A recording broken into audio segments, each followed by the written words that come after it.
Hola, buenos días. El día de hoy vamos a tratar de los temas importantes de todo este protocolo que estamos viendo de leucemia linfoblástica aguda y el día de hoy vamos a hablar de los esteroides. Este módulo, como continuamos, sigue a cargo del doctor Hugo y del doctor Sergio Gallegos y pues yo, Diana Laura, que va a presentar este tema. Para empezar con este tema, hay que recordar un poquito de historia sobre los esteroides. Aproximadamente en la década de los 50, la prednisona y la prednisolona se inició a utilizar formalmente como métodos o como medicamentos en los diferentes protocolos que se están utilizando. Pero ya fue hasta 10 años después que en los 1960 se empezó a utilizar en lo que vemos en estos apartados de inducción a la remisión. 20 años después se dan cuenta que diversos estudios o gracias a diversos estudios la dexametasona se menciona que es un glucocorticoide con mayor potencia comparado a los demás y además que este tiene una penetración excelente, la mejor penetración que tenemos a sistema nervioso central. Para la década de los 1990 existe algo que empiezan a denominar la respuesta prednisona, que es un marcador pronóstico para saber cómo nuestros pequeños van a responder a lo que es este medicamento. Posteriormente, en los años 2000, en la década de los 2000, se empieza a identificar qué es lo que es el receptor de glucocorticoides y se da una regulación genética de la apoptosis.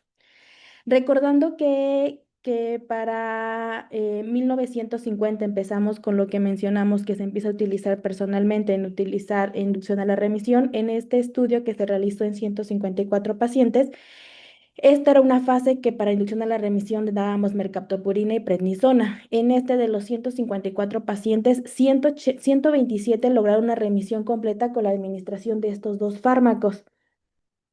Si nos damos cuenta de todos estos que empezaban con una dosis de 40 miligramos metro cuadrado al día, 127 lograron una remisión completa, 13 no lograron una remisión parcial y si nos damos cuenta, solo el 8% de nuestros pacientes, digo, el 5% de nuestros pacientes tuvieron una muerte en lo que es en nuestra fase 1. Desde acá nos damos cuenta que nuestros medicamentos, que son los esteroides, llegan a tener una gran respuesta que fue todo lo que vimos previamente en la historia. Hablando un poquito de fisiología, si nos damos cuenta, los glucocorticoides endógenos se sintetizan y se secretan bajo el control del eje hipotálamo, hipófisis, glándula suprarrenal. Acá lo que vamos a tener es que gracias a un estímulo de la secreción hipotalámica se va a liberar la hormona liberadora de corticotropina, la cual posteriormente va a provocar la liberación de la hormona adrenocorticotropina y en la hipófisis, lo cual va a inducir la síntesis de glucocorticoides dentro de la zona fasciculada de la que es la corteza suprarrenal. Aquí vamos a mencionar inicialmente los mecanismos básicos de un esteroide sin llegar a lo que es el mecanismo por el que vamos a ver la apoptosis en en nuestros blastos. Acá lo que vamos a hacer es que va a tener dos tipos de mecanismos, un mecanismo genómico y un mecanismo no genómico. Para que entendamos el mecanismo genómico, hay que entender que este va a ser dentro del núcleo, es decir, que vamos a tener algo que va a provocar que se modifique la transcripción del ADN, que haya una mayor producción de ARN mensajero y vamos a fabricar proteínas nuevas. Todo lo contrario, si se está realizando en el núcleo, quiere decir que es un proceso más tardado comparado cuando no se realiza dentro del núcleo, que es el efecto no genómico. Entonces, hablando del proceso genómico, el glucocorticoide se va a unir al receptor. Esta unión va a cambiar su forma y va a activar al receptor, lo cual pues secundariamente va a entrar al núcleo de la célula y ahí se va a controlar qué genes se expresan y qué genes no. Estos son los dos mecanismos que se van a realizar según qué genes se expresan y cuáles no. En la transrepresión, acá mencionábamos que se apagan genes y en la activación se van a encender genes. Entonces, en este mecanismo, en la transrepresión, lo que se va a estimular principalmente es interleucina 1, interleucina 6, interleucina 2 y factor de necrosis tumoral. Y en la transactivación, pues acá se van a activar genes que producen sustancias inflamatorias como interleucina 10. Entonces mencionábamos que el siguiente mecanismo es un mecanismo no genómico. Ese quiere decir que como no va a entrar al núcleo, son mecanismos que son más inmediatos, es decir, que tardan segundos a minutos. En lugar de entrar al núcleo, acá se va a realizar una interacción directa con membranas, activación de proteínas y activación de cascadas de señalización. lo cual va a ocasionar que se realicen procesos más rápidos o más fáciles comparados con un proceso genómico, como inhibición de la vía del ácido araquidónico, la disminución de la maduración de leucocitos, evita la activación del endotelio vascular y aquí principalmente lo que nos interviene es la producción o la inducción de la apoptosis. Entonces, recordando que hay dos tipos de procesos, el genómico y el no genómico. Aquí hablando un poquito de las preguntas que nos hizo Byron dentro del receptor que tenemos, hay que entender un poquito este receptor. Este receptor es miembro de una familia que es de la familia supernucleares tipo 1. Aquí este receptor se va a fabricar gracias a este gen que es NR3C1, el cual está en el cromosoma 5 y este compete nueve axones. Dentro de esos nueve axones se van a estar dividiendo. Aquí el propio receptor de glucocorticoides tiene tres apartados. El principal apartado o el número uno es LBD, el cual LBD aquí es el dominio de unión al ligando al terminal. Eso quiere decir que funciona como un sensor para detectar la hormona que vamos a estar viendo, que la cual se va a unir, y este se llega a fabricar principalmente por los exones 5 a 9. El siguiente es DBD, la cual funciona como una antena, que es el encontrar el lugar correcto en el ADN, lo cual va a sufrir este cambio y se lleva principalmente en el exón 13-4 y posteriormente NTDN, lo cual funciona como un interruptor, la cual va a activar el gen que posteriormente ya detectamos y ya encontramos el lugar correcto donde se va a formar, y esto se va a formar gracias al exón número 2. Entonces, si nos damos cuenta, cada apartado del gen tiene principalmente o ciertos partes en donde se va a llevar a cabo una parte especial o todo este mecanismo que vamos a ver a continuación. Uno de los más importantes aquí es que contiene esta región que es AFE1 que interactúa con la maquinaria necesaria para la lectura de todos estos genes. Entonces es un apartado sumamente importante. Aquí el receptor del glucocorticoide lo vamos a entender o lo vamos a tratar de entender que cuando está en el citosol está en una forma inactiva. Eso quiere decir que vive, o lo que traté de expresar con este diagrama es que vive rodeado o encapsulado o secuestrado, como lo queramos tener, por ciertas proteínas o ciertas sustancias que lo que van a hacer es que lo van a tener guardado para evitar que se esté activando principalmente. Acá de las tres principales sustancias que tenemos es HSP90, la cual es una proteína chaperona que mantiene el receptor de glucocorticoides estable y listo para funcionar. P23, que es una proteína estabilizadora, y otras cochaperonas que estas mencionan que tienen la formación correcta de este mecanismo. Entonces, lo que vamos a estar aquí o lo que vamos a entender en este momento es que el proceso por el que se va a llevar a cabo, este es el primero, que es un estado de reposo. Posteriormente, cuando el glucocorticoide llega y se une a lo que es el receptor, lo que va a ocurrir es un cambio conformacional. Se van a liberar estas chaperonas, la hormona va a empezar con una dimerización y se va a traspolar a lo que es el interior del núcleo celular, que es lo que estamos viendo en esta parte del diagrama. Entonces, aquí es cuando se encuentra con el ADN y una vez en el núcleo, el homodímero de los receptores de glucocorticoides busca una dirección de su destino. Eso quiere decir hacia dónde va a ir y quién le va a decir cómo va a ir. Eso es una secuencia de ADN específica, que es una timina, guanina, timina, timina, citosina, timina, que es quien le dice al encontrar esta señal a dónde se tiene que realizar, a dónde se tiene que ir principalmente. Posteriormente va a haber una activación de genes, lo cual una vez unido al ADN les menciona que va a realizar principalmente una acetilación de histonas. Entonces, ¿cómo se da la apoptosis o cómo es que se genera aquí principalmente? Como mencionamos, primero tiene que estar inactivo nuestro gen, tiene que estar inactivo nuestro receptor para que posteriormente, ya mencionamos que el glucocorticoide de ir al citosol se va principalmente, el glucocorticoide y el receptor se va a lo que es el núcleo. Aquí en el núcleo todo comienza cuando los glucocorticoides entran a la célula y activan la expresión de ciertos genes y este gen principalmente es el gen BIN. Esta es una proteína proapoptótica, quien le menciona, quien va a dar ese inicio, le va a decir a todo este proceso, a toda esta cascada, que sea el inicio para una muerte celular. Posteriormente, el BIN lo que va a ocasionar es que va a activar otras dos siguientes proteínas, que es VAX y VAC. Estas dos interactúan de forma continua y estas son como unas proteínas ejecutoras dentro de la mitocondria que van a perforar la membrana. Posteriormente, lo que se va a ocasionar es que va a haber un colapso de la mitocondria porque VAX y VAC se van a activar, van a dañar esta mitocondria y lo que van a ocasionar es que lo que está dentro de la mitocondria tenga una salida o una expulsión, fuga de este contenido, que es principalmente citocromo C y APAP1, lo cual juntos citocromo C y APAP1 lo que van a ocasionar es un apoptosoma.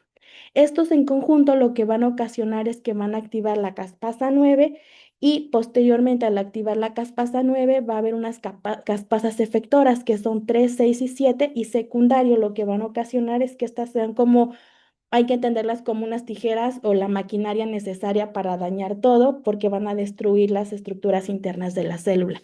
Entonces, como mencionamos, todo esto es una cascadita de cómo se va ocasionando hasta que lleguemos a la muerte celular. Todos son pasos que van activando precisamente todo este mecanismo de la apoptosis. Hablando un poquito más de hasta aquel mecanismo de acción. Hablando un poquito más de las diferencias que tenemos de los medicamentos, hay que entender cuál es la diferencia que tenemos entre nuestros medicamentos bioquímicamente. Acá sí nos damos cuenta de dexametasona y prednisolona tienen ciertas diferencias bioquímicas. Principalmente lo que tenemos es en el átomo número 9 del anillo B y en la posición 16 del anillo D. Este grupo metilo que tenemos en la posición 10 y este flúor que tenemos en la posición 9 nos dan ciertas características bioquímicas que vamos a tener después para comprender un poquito más sobre la vida media de estos medicamentos. Gracias al flúor que tenemos en la posición número 9, nuestra vida media plasmática y la biológica se llega a extender hasta 120 minutos comparados con nuestra prednisona que es de 60 minutos y nuestra vida biológica de 36 a 56 horas comparado con la prednisona que va de 24 a 36 horas. Entonces, si recordamos que ya bioquímicamente tenemos alguna alteración, o alguno, más que una alteración, una diferencia, esto nos quiere decir por qué los medicamentos tienen cierta vida media un poquito más elevada y cierta actividad glucocorticoide y cierta esta actividad mineralocorticoide. Si nos damos cuenta, los medicamentos que nos competen en este caso es la dexametasona. Si nos damos cuenta, la acción es de 36 a 32 horas con una vida media de 150 a 270 y su actividad mineralocorticoide es muy, muy bajita. Es lo que necesitamos en nosotros, o al menos en este momento para nuestros pacientitos. Prednisona y prednisolona son mecanismos parecidos. Tienen una acción de las 12 a las 36 horas con una vida media de 120 a 200 minutos, con una potencia glucocorticoide de 4 y una potencia mineralocorticoide de 0,25. Si nos damos cuenta desde esta comparación, dexametasona es hasta 6, 7 veces más potente en lo que tenemos comparado con nuestra prednisona.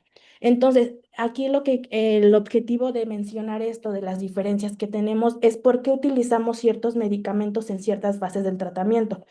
Lo que yo quiero con prednisona en inducción a la remisión y la ventana esteroidea es evaluar la sensibilidad que yo tengo a un glucocorticoide. Esto permite una exposición efectiva con menor riesgo de efectos secundarios que vamos a ver a continuación. Entonces, si yo evalúo cómo tenemos esta sensibilidad gracias a los parámetros que ya vimos, pues yo tengo menos riesgo de presentar los efectos secundarios que son la hiperglicemia, alteraciones psiquiátricas, miopatías, inmunosupresión profunda y necrosis vascular. Y lo que yo quiero en mi mantenimiento es que estos blastos que sobrevivieron pues llegan a ser clones resistentes, los cuales pues yo necesito un glucocorticoide más potente para poder matarlos, para poder destruirlos. Por consiguiente, necesito un medicamento que sea aproximadamente de 6 a 7 veces, como ya lo mencionamos, más frecuente, porque esto, al ser más frecuente, más elevada su actividad, nos va a ocasionar que se active más el receptor de glucocorticoides, que exista una mayor inducción de genes proapoptóticos y que se destruyan pues todos estos blastos residuales. Además, como mencionábamos, o como lo vimos igualmente en las preguntas, y mencionábamos que este tiene una mayor actividad a lo que es sistema nervioso central y por consiguiente, pues ayuda a disminuir las recaídas aisladas que tenemos al sistema nervioso central. Entonces es importante conocer qué medicamento tengo que poner en cada fase y por qué lo debo de poner en una balanza, porque no siempre el medicamento más potente es el mejor en todas las fases, sino tenemos que hacer un equilibrio entre la actividad y lo que nos va a favorecer en estos medicamentos. Hablando un poquito de la presentación de los medicamentos, pues aquí en México tenemos varias. La presentación de nuestra prednisona va desde los 5, 20, 50 y la presentación inyectable que es de 1 miligramo en 1 mililitro. Quise poner como también los precios porque es importante, o al menos nosotros lo tenemos que evaluar también a nuestros pacientes, qué medicamento les da. Por lo que es la institución únicamente, o al menos yo que sepa, la institución no nos da el medicamento y lo tienen que adquirir nuestros pacientes. Entonces, por consiguiente, pues también eso tal vez no es parte directa de nosotros, pero también hay que favorecer pues con el cuidado o darle la mejor predisposición que tenemos a estos medicamentos. Entonces, de prednisona tenemos aquí presentación de 5, de 20, de 50 miligramos y en nuestra presentación de eh, la dexametasona tenemos un inyectable que es de 8 miligramos en 2 mililitros. Tenemos la presentación de 0,5, de 1 miligramo, de 4 miligramos y de 6 miligramos. Si nos vamos mencionando, igualmente pues van subiendo los precios, que es importante conocer pues para el beneficio de nuestros pacientes que tenemos. Posteriormente tenemos también que tener la otra presentación que tenemos metilprednisolona, pero hay que tener cuidado acá porque muchos pacientes llegan a comprar lo que es el acetato de metilprednisolona, el cual no se le tiene que dar. Este profármaco es de depósito, tiene añadido este acetato, lo cual no permite controlar adecuadamente las concentraciones plasmáticas necesarias para producir una adecuada apoptosis en los blastos. Entonces, por consiguiente, el acetato no se lo tenemos que dar y el que tenemos que dar es la metilprednisolona o el tuxinato de metilprednisolona, que es el adecuado para nuestros pacientes. Hablando un poquito de farmacocinética, la absorción por vía oral, la verdad es que es muy buena, es muy rápida y se llega a completar precisamente en lo que es el intestino delgado. Y cuando es por vía intravenosa, igualmente es inmediata y completa. La distribución principalmente es añadida o 100% unida a proteínas plasmáticas hasta un 90%, el metabolismo hepático y nuestra eliminación renal. Acá un efecto importante si nos damos cuenta en este cuadrito comparativo, si nos vamos a cómo afecta más entre dexametasona y prednisona, si nos damos cuenta, la gran mayoría o básicamente todos nos mencionan que con dexametasona es cuando tenemos más efectos secundarios que son los que tenemos en este momento. De por sí nuestros pacientes tienen baja densidad ósea y así además le añadimos todos estos medicamentos como dexametasona, pues se va a incrementar más toda esta densidad o toda esta disminución, así como la osteonecrosis, la infección y mortalidad, la hiperglicemia, la miopatía y trastornos neuropsicológicos o neuropsiquiátricos. Entonces, todos estos se llegan a presentar, pero si nos damos cuenta, son más evidentes con dexametasona. Entonces, posteriormente es otro punto importante de por qué preferimos que la dexametasona se dé en los tratamientos de mantenimiento y no inicialmente como en inducción a la remisión o nuestra ventana esteroidea. Es importante conocer todos esos efectos secundarios.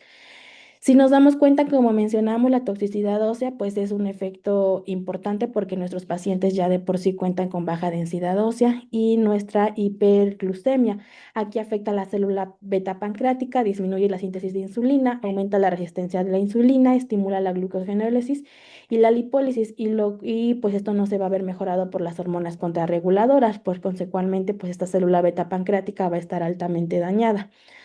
Aquí, hablando un poquito de infección y de mortalidad, se hizo un estudio de DFC 191-01P, en donde nos menciona que a nuestros pacientes se les llegó a dar dexametasona y prednisona. Dexametasona 6 miligramos, prednisona 40, y de estos, 16 pacientes de los 38 tuvieron una alta infección y mortalidad secundaria a recibir dosis de dexametasona. En el BFM 2000 mencionamos que con 10 miligramos de dexametasona se asoció significativamente con la muerte durante la inducción. Además, otro mecanismo importante, otro daño importante que se llega a presentar en este momento es la miopatía proximal. Aquí en la miopatía proximal, en este estudio de 1992, se mencionó que es hasta 6,3% más frecuente la miopatía proximal comparado con prednisona, y en este estudio de MRC al mencionábamos que igualmente es más frecuente la miopatía proximal con la dexametasona comparado con la prednisona, que es de aproximadamente 0,5%.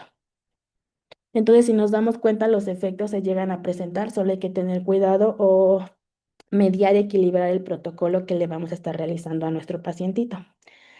Aquí los glucocorticoides en la quimioterapia intratecal se utilizan principalmente en combinación con citarabina y metotrexate, y el uso de estos dos tiene como objetivo aumentar la eficacia de la terapia intratecal y reducir la incidencia de irritación meningia. Si nos damos cuenta, cada protocolo es un esteroide que se usa de manera diferente, desde prednisona, metilprednisolona, hidrocortisona y dexametasona. Como mencionamos, la dosis y los fármacos varían según los protocolos y las diferentes fases de estudio que se estén realizando. Aquí, por ejemplo, puse una comparación en cómo utilizamos el esteroide en ciertos protocolos. El azul más fuerte o el azul más grande es el que ocupamos acá, que es el más. Si nos damos cuenta, en la inducción a la remisión ocupamos 40 miligramos metro cuadrado, y en el total 17. Si es de células D, ocupan 40 miligramos metro cuadrado al día, y si es de células T, 60 miligramos metro cuadrado al día. Comparado con mantenimiento, si es de un riesgo alto estándar, ellos llegan a ocupar hasta 12 miligramos al día, comparado con los 8 miligramos al día que se llegan a presentar en nosotros en el protocolo más. Hasta aquí la primera parte de nuestra presentación que tenemos sobre esteroides. La segunda fase otro medicamento importante que vamos a estar llevando a cabo hasta el momento es la esparaginasa. Aquí, hablando un poquito más de historia, si nos damos cuenta, tiene una historia un poquito más antigua. En 1922, Clementi se mencionó que encontró una enzima que estaba presente en la sangre de Cuyo. Aún no sabíamos para qué era, solamente estaba esta enzima presente en lo que es la sangre de Cuyo. Posteriormente, Kidd menciona que el suero de Cuyo se le administró y tuvo una regresión completa del linfosarcoma en ratones. Aquí ya nos damos cuenta que la enzima que 30 años anteriores descubrieron tuvo una regresión completa en alguna patología. Posteriormente, 10 años después aproximadamente, Brome menciona que la asparagina tiene una actividad antilinfoma con el suero de Cuyo, pero ya precisamente nos damos cuenta que es por la L-asparaginasa. Para 1966, pues ya se purifican dos isoformas de este medicamento, y para 1969 se purifica por E. coli, que nos mencionábamos que pues era similar al cuyo. No siempre íbamos a estar pues destruyendo, matando a los cuyitos para tener nuestro medicamento. Entonces, aquí lo que vamos a tener importantemente es conocer cómo se va a dar al origen la asparagina. Entonces, hay que recordar que la asparagina es un aminoácido no esencial y participa en la síntesis y en la glucorización de proteínas. Aquí todo se va a dar gracias al oxalacetato. El oxalacetato es un intermediario del ciclo de Krebs, lo cual permite que convertirse en aspartato, gracias a la enzima transaminasa, o también conocida como aspartato aminotransferasa. Lo que va a ocasionar en este momento es que el aspartato va a recibir un grupo amino, que es este grupo amino que vamos a tener, y el glutamato, al perder este grupo amino, se va a transformar en alfa-cetoglutarato. Posteriormente va a dar origen al aspartato. Posteriormente, el aspartato, gracias a la asparaginasa sintetasa, lo que va a ocasionar es que la glutamina va a perder este grupo amino, se va a transformar en glutamato, y nos va a dar origen a la asparaginasa. Entonces, si nos damos cuenta, las células normales pueden fabricar asparaginasa mediante aspargina, perdón. Aspargina, porque pues expresan suficiente asparaginasa sintetasa, pero muchos de nuestros blastos pues tienen poca expresión de esta, y por consiguiente no lo llegan a expresar de una manera correcta. El mecanismo de acción, como ya mencionamos, el ácido aspartico más la glutamina nos va a dar asparagina y glutamato por nuestra asparaginasa sintetasa. Acá lo que va a ocasionar es que la asparagina se va a convertir en aspartato y aminoácido, lo que va a ocasionar una disminución de la asparagina plasmática. Los blastos no pueden producir suficiente asparagina, no se sintetizan proteínas adecuadamente y se detiene toda esta síntesis proteica, lo cual va a ocasionar el estrés del retículo endoplasmático, va a ocasionar una activación de la apoptosis y principalmente lo que nos va a ocasionar pues es la muerte celular que vamos a tener en este momento. Acá hay que tener en cuenta, como también ya vimos en los medicamentos previos, que tenemos diferentes presentaciones de los medicamentos. La primera que se llegó a realizar principalmente es la asparaginasa nativa de E. coli. Posteriormente tuvimos la PEG asparaginasa, en donde aquí aproximadamente o lo que se va a realizar es que va a haber unión a cadenas de polivinilglicol a la enzima, lo que va a ocasionar que la esté como cubriendo aproximadamente 2/3 de su total. Posteriormente se llegó a tener la asparaginasa de Erwinia y posteriormente la que ocupamos actualmente nosotros en esta sede hospitalaria es la R. asparaginasa, que es una forma recombinante de la Erwinia, la cual se fabrica de una forma, en una fábrica de proteína del sistema controlado, pues para extraer todas las bacterias naturales y ver una mejor comparación de estas. Acá en esta tablita nos tenemos que tener la comparación de cómo vamos a realizar estas diferencias o cuáles son las diferencias principales que vamos a tener. Si nos damos cuenta, pues el origen de las primeras dos es por E. coli, de las siguientes dos es por Erwinia. La modificación molecular que vamos a tener en la PEC asparaginasa es la pefilación, que ya mencionamos que es la añadirse polietilenglicol, y en la R la asparaginasa es una forma recombinante que vamos a tener. Ahora, ¿qué va a ocasionar esto? Pues que nuestras vidas medias sean más largas en la forma de pegilación y en las otras pues llegamos a hacer unas vidas medias muy cortas. La frecuencia de administración igualmente va a variar según su vida media, llegan a ser hasta 14 días en la pega asparaginasa y en la R la asparaginasa cada 48 a 72 horas aproximadamente. La RL asparaginasa es la que se va a ver administrada vía intravenosa comparada con las otras dos que también pueden ser vía intramuscular o vía intravenosa. Acá si nos damos cuenta el riesgo de hipersensibilidad en la de E. coli es alto comparado con nuestra RL asparaginasa que llega a ser un riesgo de hipersensibilidad relativamente bajo. Nuestros síntomas principales que se van a dar pues son similares en una alergia cruzada, alergias, pancreatitis, incluso trombosis que vamos a dar, pero principalmente por E. coli. Esta nativa de E. coli es la que pues ya casi nos ocupa o pues se va a ocupar según la disponibilidad que tengamos en nuestros centros de atención. Principalmente se ocupa en protocolos antiguos y nuestra primera línea que tenemos es PEC asparaginasa y RL asparaginasa. Aquí en esta tablita lo que tratamos de explicar es la vida media que nos vamos a tener aproximadamente. Si nos damos cuenta en la nativa llega a ser de 1,28 más menos 0,35 días, comparado con nuestra PEC asparaginasa que llega a ser de la vida media más alta de entre 5,37 más menos 3,24 días. La depresión de asparaginasa tenemos que en la Erwinia se da de los 7 a los 15 días, comparado con la nativa que es de los 14 a los 23 días y PEC asparaginasa de los 26 a los 34 días. Igualmente la actividad va variando hasta ser la más alta con la pegasparaginasa entre 72 y 96 horas. Entonces podríamos decir que la pegasparaginasa pues podría ser nuestra ideal o todo, pero pues la ideal es la que tengamos en el centro de atención. No existe como tal, yo voy a preferir darle esta al paciente comparado a la que no tenga, solo es favorecer la afectada del paciente, recordando todas esas propiedades farmacológicas para recordar cuál es el tratamiento adecuado en el momento adecuado para dar. Entonces, aquí igualmente las presentaciones, que son las que ya vimos o son los nombres comerciales que tenemos de estos medicamentos, la recombinante espectrila, que es la que tenemos o la que tendríamos que tener en este momento, la erwinia y la derivada de la asparaginasa. Aquí hay que tener en cuenta cómo va a ser el mantenimiento de estos medicamentos. Este medicamento se debe de conservar, debe estar en refrigeración de 2 a 8 grados centígrados, lo debemos de proteger a la luz y algo punto importante, muchas veces llega a pasar que enfermería llega a preparar los medicamentos y no se le debe administrar al paciente y nos llegan a preguntar, doctor, ¿lo desecho? Doctor, ¿qué le hago? Y es importante que mientras esté refrigerada y ya reconstituida, es estable por 2 días. No máximo de 2 días tenemos que administrar este medicamento, siempre y cuando esté protegida, esté conservada en refrigeración. Máximo 2 días es el momento de estar administrando este medicamento. En cuanto a la farmacocinética, la absorción por vía intravenosa es una absorción inmediata y completa, la distribución principalmente por el espacio intravascular. El metabolismo es principalmente en el interior del sistema reticulohistocítico por la acción de proteasas séricas y la eliminación no es renal, sino por mecanismos de aclaramiento plasmático.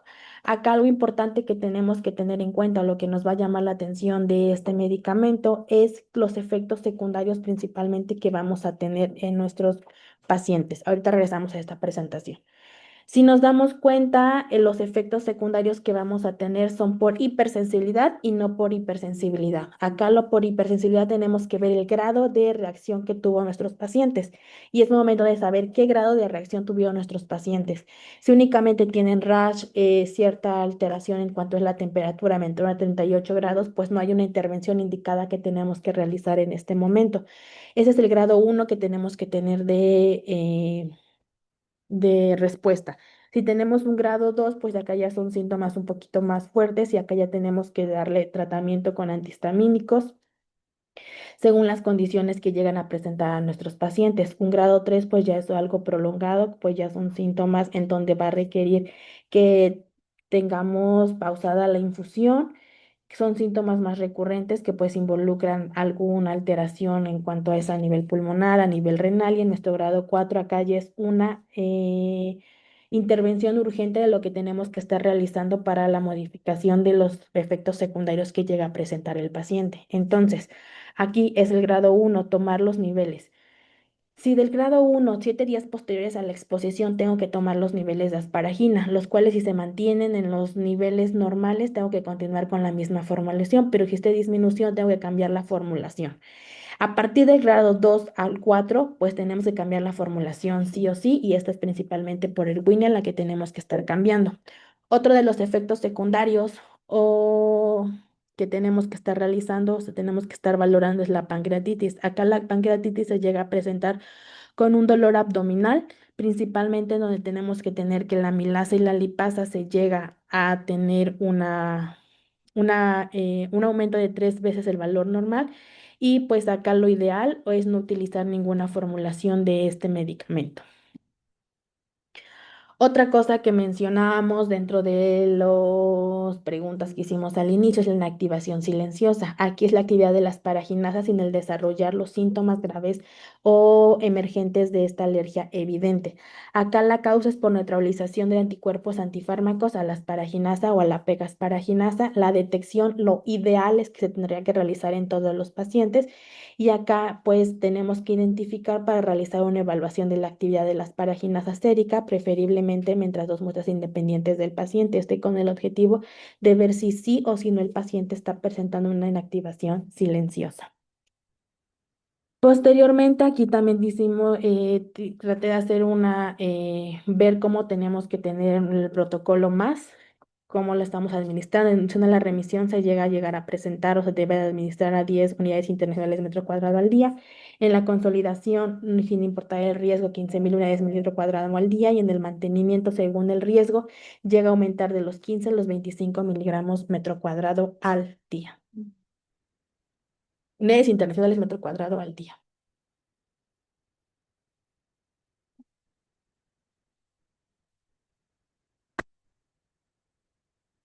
¿Tienen algún comentario o pregunta para Laura? Pero es una pregunta, pero no sé si para Laura. ¿Qué tanto varían los precios de las asparaginasas puntualmente? No sé. ¿Sabe? Pues los más básicos que vi, que es la nativa, va de los 4.000 a los 5.000 pesos y la R en las paraginasas llega a presentarse pues por internet, 6.500. Y la Erwinia.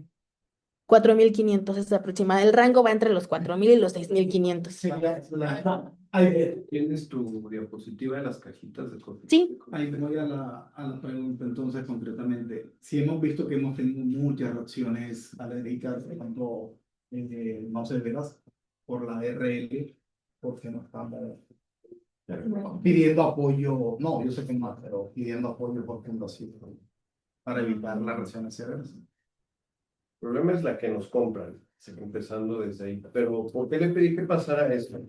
Es que una cosa es el precio absoluto, ¿no? Pero si tú ves ¿Cuántas tabletas de 5 miligramos fue la cajita? 20. ¿Cuántas se toma al día un niño?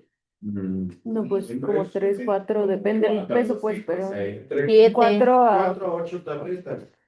Si le damos esto, entonces le va a durar 3 días, 4 días. Sí. Si le damos una de 20, ¿cuántas tabletas se toma el niño? Una, media. Dependiendo. Una y media. Entonces le va a durar unos 12, 14 días.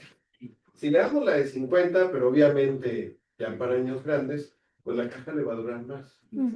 Ok, ahora me das la tablita de tus vidas medias de las páginas.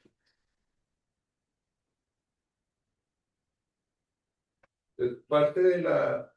Dame la hoja si quieres, o nomás venía con... Bueno, aquí está bien. Parte de la respuesta de cuánto cuestan las cosas es, y estoy totalmente de acuerdo contigo, ¿cuántas dosis pones de PEG en inducción? Una o dos. Una o dos según el riesgo y el protocolo. ¿Cuántas dosis vas a poner de nativa? De reglas para quinasa. 6 dosis, algunos protocolos daban 9 si no había respuesta, ¿no? Entonces también tus costos tendrías que ver, ok, si tú me dices que es más cara la pegilada, pero solo voy a usar una o dos, acaba teniendo el precio. De hecho, ahorita estamos usando la más cara.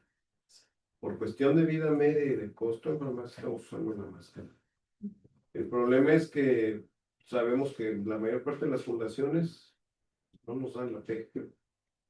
Y con duras penas una nos da la RL, todas las demás nos quieren dar la activa de la India, lo demás es mucho más barato. Entonces, no solo es cuánto cuesta la cajita o el amplio, es cuántas tienes que usar. Y efectivamente, la alternativa más económica sería la vigilada. Inclusive yo le decía que nosotros en mi hospital utilizamos PEC, pero lo que hacemos es que ponemos todos los niños para un día para PEC. O sea, siempre los ordenamos todos los martes se ponen pegas para. Y entonces, así pues como la dosis alcanza para al menos 3 niños, ahorramos un resto de pegas. Aquí hemos tenido épocas de eso, desde juntar todos los niños con la escasez de vincristina y los sobrantes compartirlos, lo mismo hacíamos con las asparaginasas.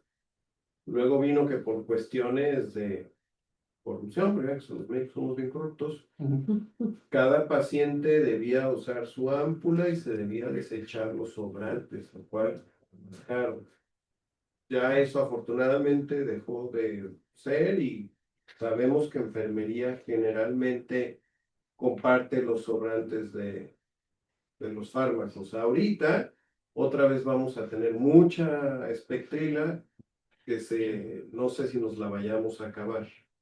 No sé si supieron, antes de esta que llegó, las otras se nos caducaron porque no nos las acabamos, pero es que luego nos traen en un mes un montón que se caducan en un mes. Entonces, por eso la enfermería es más liberal, pero sí, idealmente, incluso los tapones de los fármacos están diseñados para más de una función. Y antes vendían un dispositivo, ¿no? Para que enfermería de un frasco agarrara para varios pacientes. Es en el momento, ¿no? Que es también, digo, el ejemplo también es Blina, ¿no? En la actualidad, ¿no? Que hay algunos de los artículos que les he compartido es eso, ¿no? Como en algunos centros también optimizan Blina de esa manera. Da más una precisión de la erwinasa, la erwinia cuesta 50,000. Y la vida media, por eso es muy importante lo que les está diciendo el doctor Gallegos. O sea, si quieres sustituir nativa o PEG con erwinia, pues chécate un vistazo a la vida media. ¿Cuántas erwinias ocupas para compensar 6 dosis de nativa o una sola dosis de PEG? Por eso es que incluso en países de altos ingresos tampoco no es así como la mejor opción, y por eso van a encontrar mucho en la literatura terapias de desensibilización y otras cosas, o incluso buscar y detectar si la reacción alérgica no es contra la fracción pegilada, más que la fracción de la asparginasa como tal, con tal de que el paciente se haga el switch de la asparginasa pegilada nativa antes de hacer el intento de hacer el gasto por erwinasa, ¿no? Porque no es tampoco cualquier cosa. Nada más para que tengan claro de por qué, incluso en algunos otros países, ni siquiera es parte de realidad, ¿no? O sea, porque realmente en costos, y ustedes, incluso les digo, para países de altos ingresos, tampoco no crean que es la rutina, ¿no? Y si das anterior también, no sé si ahí lo tenías, la equivalencia, ¿dónde era la tabla de los cuatro? Es ahí, no, la que sigue. Ah, no. También la equivalencia de dosis. Erwinia, de entrada, Dana Farber nos enseñó tienes que usar el doble de la de Equal. Entonces, todavía más costo. Y ya que hablabas también de las alergias, me parece, la dijo el doctor Hugo, a veces es la alergia y también las diapositivas al componente vegetal. Se estima que el 8% de la población general es alérgico al clorexidina. ¿Ok? Entonces, lo ideal es prevenir. Y en la consulta yo les digo, o sea, denle hidrocortisona como si su vida dependiera de ello. Porque efectivamente, una vez que un paciente te inactiva las proteínas, las posibilidades de recaída se aumentan dramáticamente. Entonces, yo sí les digo, estas hidrocortisonas 100 miligramos, sí, ya sé que está justificado. Eso las uso para los chiquitos. Ya luego le voy subiendo. Y una vez que ya tuviste alergia, ya no sabes exactamente qué debe estar pasando. Pues para finanzas, si tuviste alergia clínica, ¿no? Total 15 tuvo inactivación silenciosa en 45% de los pacientes de bajo riesgo. O sea, tú ni siquiera sabías que tenían, que estaban fabricando anticuerpos, ¿no? Entonces, si de por sí, si no tienes medición, estás como muy dijo el doctor Hugo ayer, jugando a la montaña rusa. Yo recuerdo una plática, uy, hace como 15 años, el doctor Puido dijo, las paraginas es como el metotrexate. Si no tienes niveles, no la uses. Bueno, pues ahí está Estados Unidos en San Judas, pero realmente tendríamos idealmente que poder monitorizar niveles para saber si la dosis que estamos usando es la adecuada en nuestros pacientes, porque sabemos que todos los esquemas donde tenemos que quitar las paraginas por efectos secundarios, el paciente aumenta el riesgo de morir. ¿Ok? ¿Alguna otra pregunta?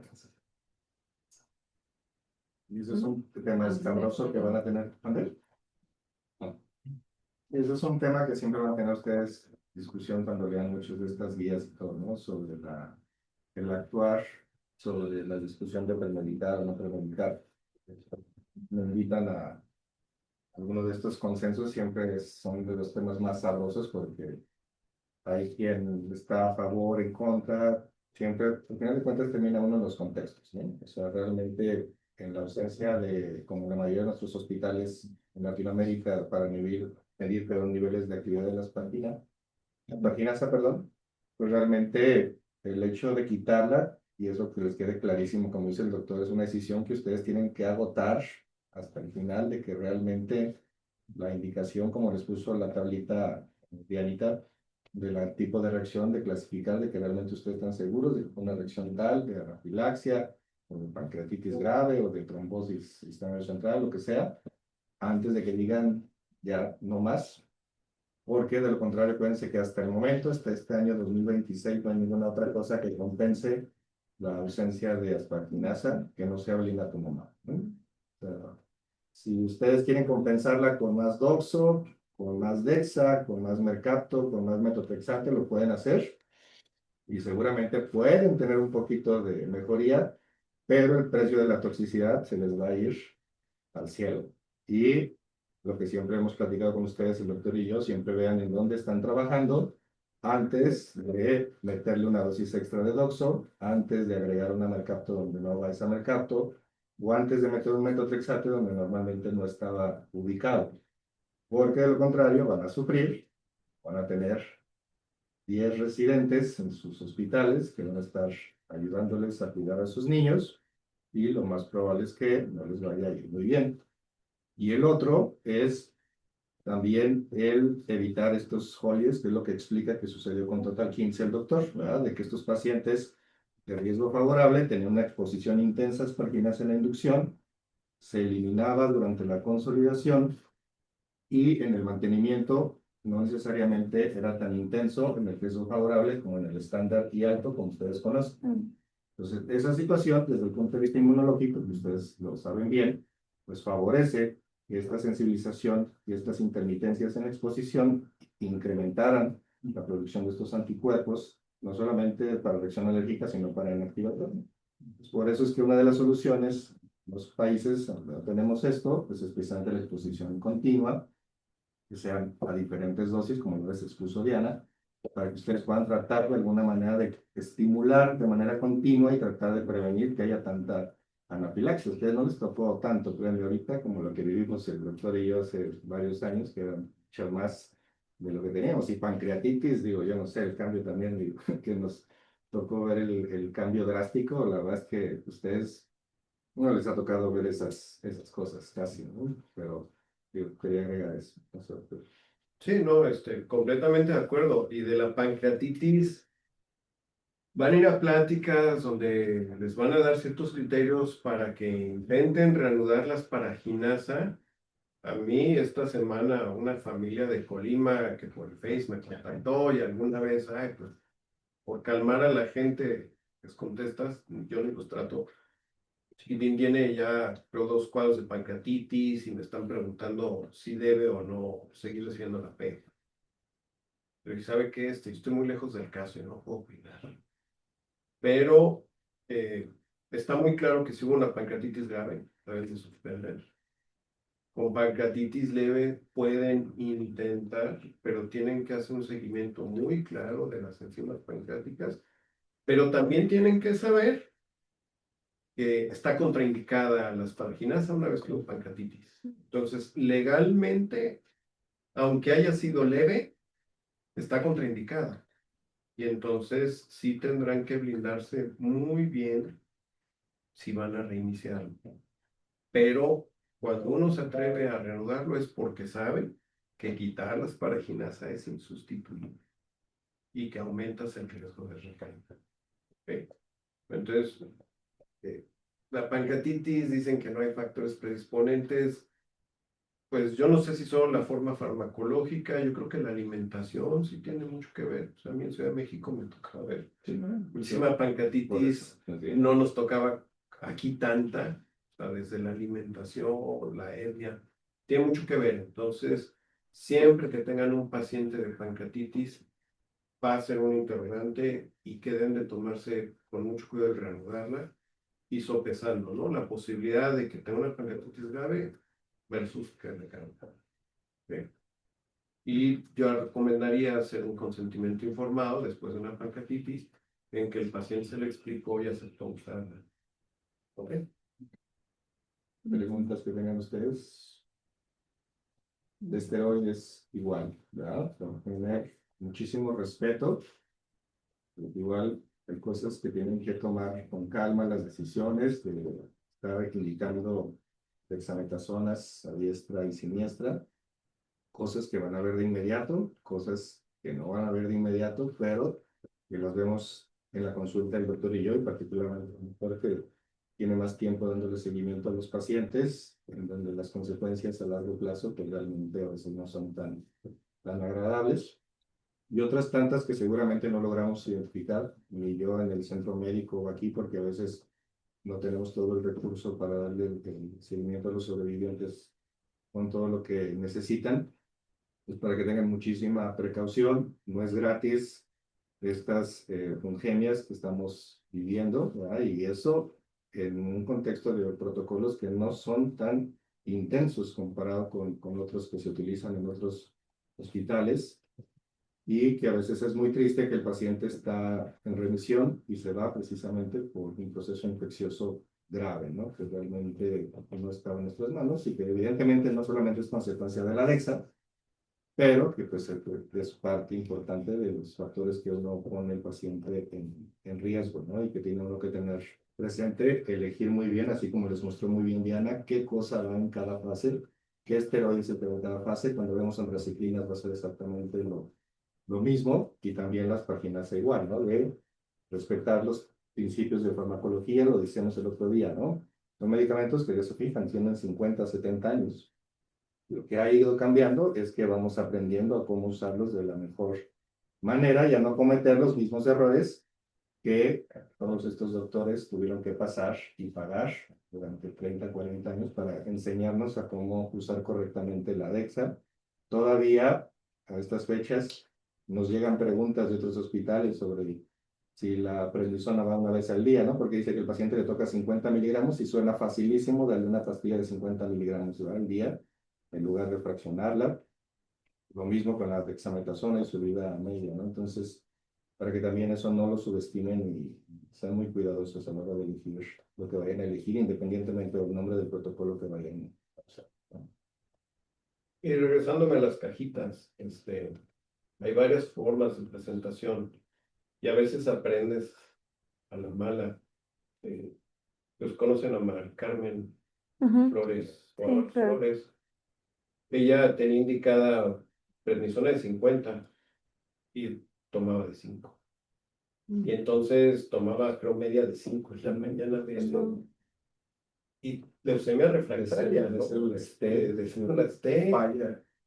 todos los bloques de falla, mucha toxicidad, y la razón es esa. Entonces, yo algo que aprendí con el tiempo es, enséñeme la cajita de cuál le da, ¿no? Y así saber cuál es la que toma. A veces con los niños es difícil atinarle a cuál es la dosificación. Sabemos que media tableta no necesariamente trae 2.5, porque el fármaco no se distribuye uniformemente a la tableta, pero pues es lo mejor que podemos hacer a veces. Pero sí pedirle al paciente que nos enseñe la que está tomando, porque es muy común que se cometan con tantas formas de presentación errores. Y el avisarles, les da gastritis, es muy común darles un antiácido, tiene que ir separado cuando menos 2 horas del antiácido, porque si no, es como si nos la tomaran y nada más, ya porque nos queda mucho y el doctor y yo tenemos una reunión, es el fármaco más potente para producir la inducción, la remisión completa en los pacientes, el solito. Así de importante es. Entonces tenemos que procurar que sea administrado óptimamente. Y por eso también lloramos, quizás no para afuera, sino para nuestros adentros, cuando nos llega un paciente diagnosticado con leucemia después de haber recibido esteroides por cualquier otra causa, porque ya implica que hay resistencia a varios fármacos, ¿no? En los 80, 90 se trabajó mucho in vitro sobre la ventana esteroide, como la sensibilidad a prednisona también predecía sensibilidad a antracíclicos, sensibilidad a ciclofosfamida, sensibilidad a metotrexato y a mercaptopurina.